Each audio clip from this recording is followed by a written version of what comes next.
अगर आप लोग इन फ्यूचर किसी भी एयरलाइंस की सस्ती टिकट लेना चाहते हैं तो हमारे वेबसाइट त्रिमूर्तिtravel.com पर विजिट करें। ए बाबू तनी साउंड कम कर। का हो आप पुरनका तो बाजते बा। हई देख नया गाना रसगुल्ला बात को पकड़िएगा। फिर कौन धमाका गइल का हो? है रामस्वरूप भाई विजय चौहान के।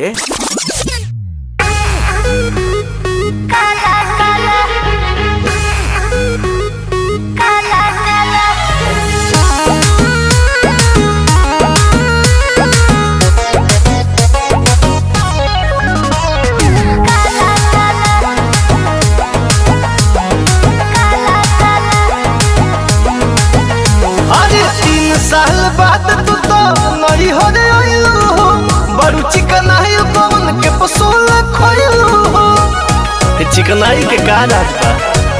हाँ 3 साल बाद तू तो नई हो रे आइलू बड़ू चिकनाई पवन के पसोल खोइलू कैसन मिलल बा बलमुआ तोहार की अनेरे करता रुहाला हाला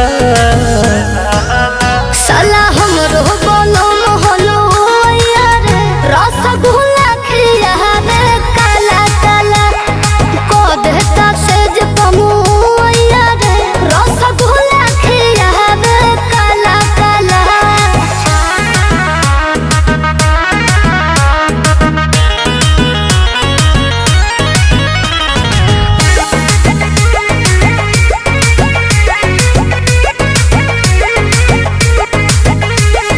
मीठे मीठे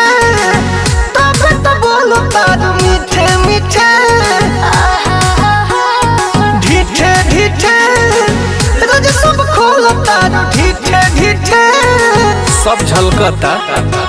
ओ सही लगे ही ना गुलाब जोस खेलबा रोस रोस रोस गुलाब जामुन के मिललबा। ऊंच ऊंच लागे जगहिया उ सब जौन पहिले लागत रहे खारा खाला साला हमरो बोलो मोहलो यार रसगुल्ला खिया रे काला काला रहे ना मन में तीत यार रसगुल्ला खिया रे काला काला। अच्छा जी हाँ जी